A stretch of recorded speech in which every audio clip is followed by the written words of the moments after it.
Hello everyone, बहुत बहुत स्वागत है डियर आप सभी का आपके अपने favourite online learning portal easy prepare. Dear, RRB JE CBT one का रिजल्ट ऑलरेडी डिक्लेयर हो चुका है।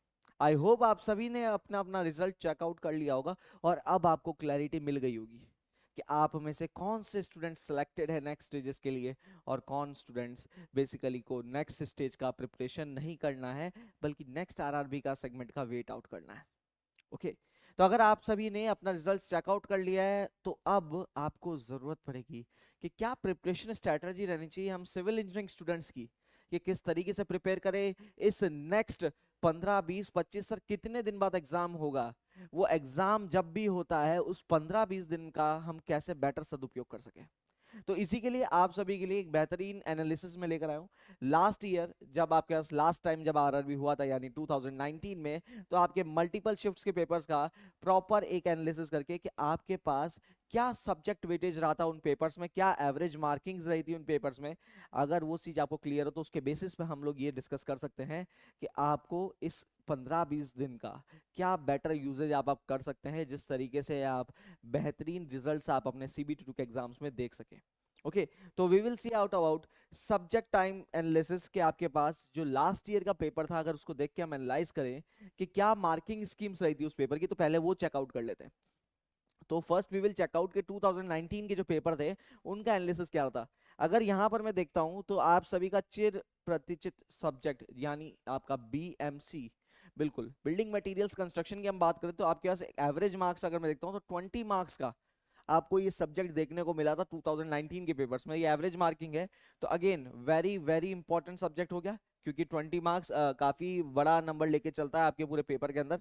पेपर एनालिसिस की अगर हम बात करें तो आपका जो आरआरबी जेई सीबीटी 2 का पेपर रहता है, जो आपका आरआरबी जेई सीबीटी 2 का पेपर रहता है, आप सभी को पता होगा उसके अंदर दो स्टेजेस आपको देखने को मिलेगा। एक स्टेज आपका होता है नॉन टेक्निकल सब्जेक्ट का और एक स्टेज रहता है आपके पास टेक्निकल सब्जेक्ट्स का। टेक्निकल सब्जेक्ट्स की बात करें तो यहाँ पर आपको टोटल 100 नंबर ऑफ क्वेश्चंस और यहाँ पर नॉन टेक्निकल सब्जेक्ट्स में 50 क्वेश्चंस ईच आपको देखने को मिलेंगे। ओके, तो यहाँ पर हम बात करें 50 क्वेश्चंस +1 -1/3, ये आपके पास सेम मार्किंग स्कीम है। दोनों ही आपके पास जो जोन्स है, दोनों ही नॉन टेक और टेक्निकल का जो आपके पास जोन रहने वाला, दोनों के अंदर मार्किंग स्कीम सेम है। अगर मैं मार्किंग स्कीम की बात करता हूँ तो मार्किंग स्कीम आपकी सेम रहने वाली है, that will be +/-+1 and -0.33।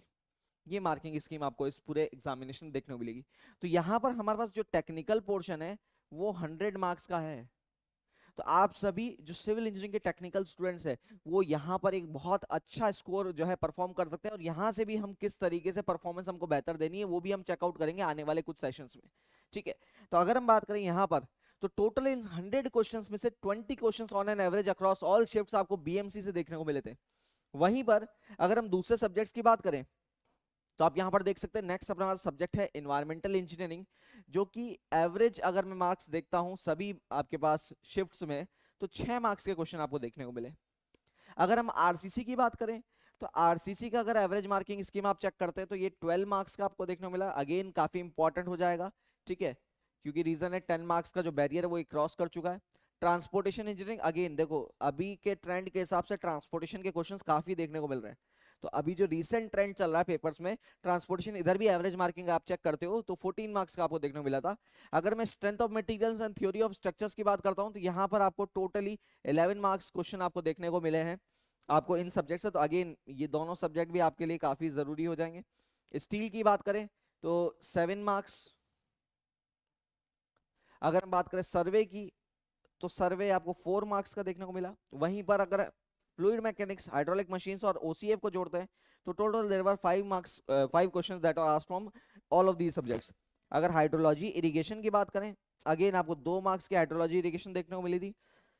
Soil यानी आपका geotechnical engineering, again a very important subject, यहाँ पर भी आपको 8 मार्क्स के क्वेश्चन यहाँ से भी देखने को मिले। अगर हम बात करें एस्टिमेशन कोस्टिंग की, एस्टिमेशन कोस्टिंग से आपको 7 मार्क्स के क्वेश्चन देखने को मिले और ऑटो कैड से भी आपको 4 मार्क्स के क्वेश्चन बेसिकली देखने को मिले, जिसमें से 2-3 क्वेश्चन तो बहुत ही ज्यादा इजी लेवल के थे। तो अगर हम बात करें अगर इन सब्जेक्ट्स की बात करें तो इन सब्जेक्ट्स को हमको नेक्स्ट 15-20 दिन में किस तरीके से हम हमारी एक स्ट्रेटजी बनाएं कि यहां से हम मैक्सिमम मार्क्स जो है अर्जित कर सके। तो देखो मेरा आपसे कहना ये रहेगा कि आपके पास जो सब्जेक्ट्स है उनको आप ब्रॉडली अगर डिवाइड करो तो वो दो कैटेगरीज में यहां से तोड़ सकते हो आप। कैसे तोड़ सकते हैं हम ब्रॉडली दो कैटेगरीज में? अगर मैं बात करूं स्ट्रक्चर बेस्ड सब्जेक्ट्स की, कुछ सब्जेक्ट्स हैं जिनका बेस स्ट्रक्चर में मिलेगा, तो कुछ सब्जेक्ट्स है आपके पास। अगर मैं यहाँ पर सिविल इंजीनियरिंग के सब्जेक्ट्स को डिवाइड करूं तो यहां से हम इसको दो पार्ट्स में तोड़ सकते हैं। एक है आपके पास structure based subjects, structure based subjects, और दूसरे सब्जेक्ट्स है आपके पास वाटर या सॉइल बेस्ड सब्जेक्ट, वाटर या सॉइल बेस्ड सब्जेक्ट्स, ठीक है। और तीसरे आपके पास मिसलेनियस हो जाता है, तो उसको भी अपन किसी कैटेगरी में डाल देंगे। तो अगर स्ट्रक्चर बेस्ड सब्जेक्ट में बात करें तो आपके पास strength of materials, theory of structures, ठीक है, आरसीसी, स्टील, ठीक है। उसी के साथ साथ हम बात करें तो यहाँ पर मटेरियल्स आते हैं, तो मैं इसको बीएमसी को भी यहाँ पे डालना चाहूंगा, बिल्डिंग मटेरियल्स एंड कंस्ट्रक्शन। उसी के साथ में अगर अपन इधर साथ में लेना चाहे तो अगेन स्ट्रक्चर बेस्ड सब्जेक्ट्स में आप जो है बेसिकली यहाँ पर एस्टिमेशन कोस्टिंग डाल सकते हैं, ईएनसी एस्टिमेशन कोस्टिंग। यहाँ पर अगर हम देखते हैं तो यहाँ पर आपके पास geotechnical engineering, geotech, soil engineering आपका। उसके अलावा आप देख सकते हैं आपके पास hydrology and irrigation, hydrology and irrigation, ठीक है। नेक्स्ट आपके पास एफएम, एचएम, ओसीएफ, ये कपल जो है आपके पास पूरा, ये इसके अंदर आप पुट आउट कर सकते हैं। अगेन इसके अंदर मैं सर्वे को भी इंक्लूड कर सकता हूँ, I can include survey in this also, ठीक है। उसके अलावा अगर अपन बात करें इन्वायरमेंटल इंजीनियरिंग, इन्वायरमेंटल इंजीनियरिंग, ठीक है, that you can also couple here, ठीक है। उसके अलावा अगर हम बात करें नेक्स्ट कुछ मिसलेनियस जो आपके सब्जेक्ट्स है जो कि आपके पास इन दोनों से ही कुछ खास नाता नहीं रखते, वो सब्जेक्ट्स को अगर हम देखें तो कुछ मिसलेनियस आपके सब्जेक्ट्स है, जैसे फॉर एग्जांपल आपका ट्रांसपोर्टेशन इंजीनियरिंग, ट्रांसपोर्टेशन। एक सब्जेक्ट आ जाता है आपके पास ऑटो कैड, ठीक है। और आपके पास कोई सब्जेक्ट बस तो नहीं गया इसके अंदर? Okay, so done. ये आपके पास तीन, अगर बेसिक आप अगर यहाँ ब्रेक डाउन करना चाहे अपने सब्जेक्ट्स का, तो कुछ ऐसा ब्रेक डाउन आप कर सकते हैं कि या तो आपके स्ट्रक्चर बेस्ड सब्जेक्ट्स है, या फिर water and soil based subject हो गए, या फिर आपके पास कुछ मिसलेनियस सब्जेक्ट हो गए। अब मामला आता है यहाँ पर कि सर हमको दिन में कितना पढ़ना है, किस एरिया पे ज्यादा जोर देना है। तो अगर वेटेज वाइज अगर अपन बात करें ना, वेटेज वाइज वो सब्जेक्ट्स जो आप लोगों के लिए ज्यादा इंपॉर्टेंट हो जाता है, रीजन है आरआरबी में सालों से उनका वेटेज देखा गया कि काफी ज्यादा देखने को मिलता है। तो एक तो पहली बात ट्रांसपोर्टेशन, और ट्रांसपोर्टेशन में भी मैं रेलवे इंजीनियरिंग को इसमें काफी इंक्लूड करना चाहूंगा। रीजन क्या है, रेलवे खुद अपना पेपर ले रहा है, तो रेलवे इंजीनियरिंग अच्छा खासा लेवल का पूछा जा सकता है, ठीक है। उसी के साथ साथ आपके पास मैं बात करना चाहूंगा आरसीसी, जो अगेन यहाँ पर काफी इंपॉर्टेंट हो जाएगा आप लोगों के लिए। उसी के साथ BMC, most important of all the lot, ठीक है। इसी के साथ साथ एस्टिमेशन कोस्टिंग भी काफी पूछा था, लेकिन अगेन इसके साथ में अगर अपने को मेजर में गिनना है तो आपके पास यहाँ पर जियोटेक में भी ले सकते हो। उसके अलावा अगर आप बात करें तो सर्वे और ईएनसी में से ईएनसी का प्रायोरिटी आपको थोड़ा सा ज्यादा रहेगा कि यहाँ से ईएनसी आपको ज्यादा पूछा जाता है। तो जो मैंने हाईलाइट किए सब्जेक्ट्स, ये वो सब्जेक्ट्स है जिनका वेटेज ट्रेडिशनली काफी ज्यादा देखने को मिला है आपको पूरे आरआरबी के पैटर्न्स के अंदर, ठीक है। आप प्रीवियसली उससे पहले के पेपर्स देखोगे तब भी ये आपके पास ज्यादा देखने को मिलेंगे, ठीक है। तो अगेन अगर अपन यहाँ पे बात कर रहे हैं, यहाँ से सोम एंड टॉस भी आप इंक्लूड कर सकते हो इसके अंदर, सोम टॉस भी आपके पास 7-8 नंबर का आपको देखने को मिल जाता है। अब करना क्या सर, यहाँ पर भी अगर आप देखते हो तो environment again will get some kind of importance, okay. तो भैया ये तो कर दिए सेलेक्ट आपने, तो सब आधे सब्जेक्ट सेलेक्ट लगा दिए, अब क्या करना है? देखो सिंपल सा चीज है, आप जब भी रिवीजन करने बैठते हो, जब भी आप रिवीजन करने बैठते हो, आपको कपल करने इन सब्जेक्ट्स को, एक ही टाइप के सब्जेक्ट्स को लेकर रिवाइज करने बैठोगे तो कहीं ना कहीं से आपको बोरियत महसूस होने लगेगी। आपको अपने दिन के, मैं मान के चलता हूँ मिनिमम 10 आवर्स आप डिवोट कर सकते हो, मिनिमम 10 आवर्स।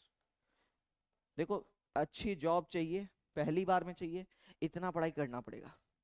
हम एक्सपेक्ट कर सकते हैं कि आरआरबी का जो आपका पेपर है वो मार्च लास्ट वीक में या अप्रैल फर्स्ट वीक में होने के उसके पूरे पूरे चांसेस है। मोस्ट प्रोबेबली मार्च लास्ट वीक तक ये आपका पेपर हो जाना चाहिए। तो अगर यहां से भी आप दिन गिनना चालू करते हो तो आपके बड़े बड़े 20 दिन बच रहे हैं। अगर 20 दिन के आसपास का टाइमिंग आप लेके चलते हो तो 10 आवर्स डेली आपको डिवोट करने चाहिए, बाय मिनिमम ले रहा हूं, इससे ज्यादा अगर आप प्रोवाइड कर पा रहे हो तो बहुत अच्छी बात है। इन 10 घंटों में से आपको 2 आवर्स डेली अपने नॉन टेक के सब्जेक्ट्स पे डिवोट करना है, नॉन टेक के सब्जेक्ट्स पे डिवोट करने हैं। उसका सिनेरियो रहने वाला है, क्योंकि देखो 50 क्वेश्चन आपको नॉन टेक से भी मिलने वाले हैं, तो आप ऐसा सोचते हैं कि लास्ट टाइम पर जाके एक दिन पढ़ लेंगे नॉन टेक, उससे काम निकल जाएगा। डियर इसमें आपका फिजिक्स है, केमिस्ट्री है, एनवायरमेंटल इंजीनियरिंग है, बेसिक कंप्यूटर साइंस है, जनरल अवेयरनेस है, टाइम लगेगा, it will take some time. तो आपको अपने दिनचर्या में ये जो 10 घंटे ले रहे हो, इसमें से 2 आवर्स तो आपको डेली, 10 नहीं 12 भी ले रहे हो, इसको 2 घंटे का आपको डेली का डेली पढ़ के जाना है। ठीक है, आप सब्जेक्ट्स उठा लीजिए, उसमें शफलिंग करते रहिए, आज फिजिक्स पढ़ लिया, कल केमिस्ट्री को देख लीजिए, परसों वापस से एनवायरमेंटल इंजीनियरिंग देख लिया, ऐसा करते करते आपको 2 घंटा एटलीस्ट आपको इसको डिवोट करना है। ठीक है, अब उसके अंदर आपको उसकी प्रैक्टिस भी करनी है और उसी के साथ कुछ कॉन्सेप्ट्स को रिवाइज भी करना है। बेटर ये रहेगा आप कॉन्सेप्ट रिवाइज करिए और उसके रिलेटेड क्वेश्चंस को सर्च करके उसको क्वेश्चंस को सॉल्व करिए आप। ओके, अगर हम बात करें नेक्स्ट, बाकी अगर मैं 8-9 घंटे को अगर ब्रेक डाउन करना चाहूँ, ठीक है, बाकी अगर मैं 8 आवर्स का, यहाँ पर मैं 10 घंटे का ब्रेक डाउन ले रहा हूँ, इससे ज्यादा अगर आप प्रोवाइड कर पाए तो आप जो है इसमें और बेहतर तरीके से अपने टाइमलाइन को इसमें सेटिस्फाई के लिए बना सकते हैं। अब इस 8 घंटों को आपको क्या करना है, बेसिकली आप इसके ब्रेक डाउन करिए। ब्रेक डाउन कैसे सर, एटलीस्ट आपको 4 आवर्स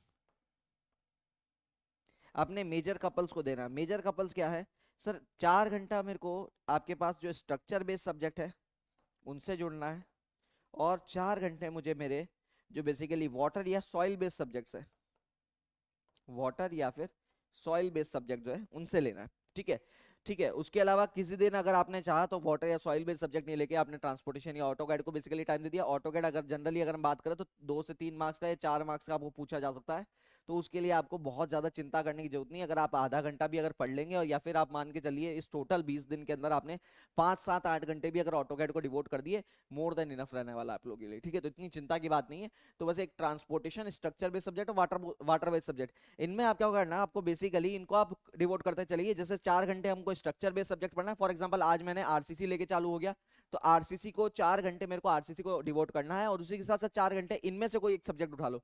इससे फायदा रहेगा, केवल अगर स्ट्रक्चर बेस्ड सब्जेक्ट एक साथ रिवाइज करोगे तो उसमें आपको बोरियत या फिर आपको लेथर्जी भी आ सकती है। आपको जो है बेसिकली अगर हम बात करें तो आप उस चीज से ऐसा अफेक्ट हो सकते हैं कि अब जो है पढ़ने का मन नहीं कर रहा है। लेकिन अगर आप इनको कंबाइन करते हुए चलेंगे तो उससे आपको ये फायदा मिलने वाला है, क्योंकि इन सब्जेक्ट्स और इन सब्जेक्ट्स का बिल्कुल एक दूसरे से कोई लेन देना नहीं है, ये अपनी जगह चलते हैं, ये अपनी जगह चलते हैं, तो आपको बिल्कुल नए कॉन्सेप्ट, फ्रेश कॉन्सेप्ट्स मिलेंगे जिनको आप इजीली जो है वापस फॉलो आउट कर सकते हैं। ठीक है, कोशिश करिए जो 2 घंटे का आपका नॉन टेक पोर्शन है ये आपका स्ट्रेस रिलीवर हो। ठीक है, stress reliever as in sense, अगर आपने जैसे स्ट्रक्चर 4 घंटे पढ़ लिया, अब आपके दिमाग को थोड़ी देर रेस्ट चाहिए। अगर रेस्ट चाहिए उस टाइम पर आप ये 2 घंटे बीच में क्लब आउट कर दो नॉन टेक वाले, अगेन आपके दिमाग को थोड़ा बहुत रेस्ट मिलेगा, जिससे वो नेक्स्ट 4 घंटे के लिए बेहतर तरीके से प्रिपेयर हो सकता है। अब इन 4 घंटे में भी अगर हम बात कर रहे हैं तो आपको एटलीस्ट यहाँ पर जो 4 आवर्स का जो आपने ब्रेक डाउन लिया है उसमें एटलीस्ट आपको 2 से 2.5 आवर्स, 2 to 2.5 आवर्स आपको क्वेश्चंस की करनी है प्रैक्टिस।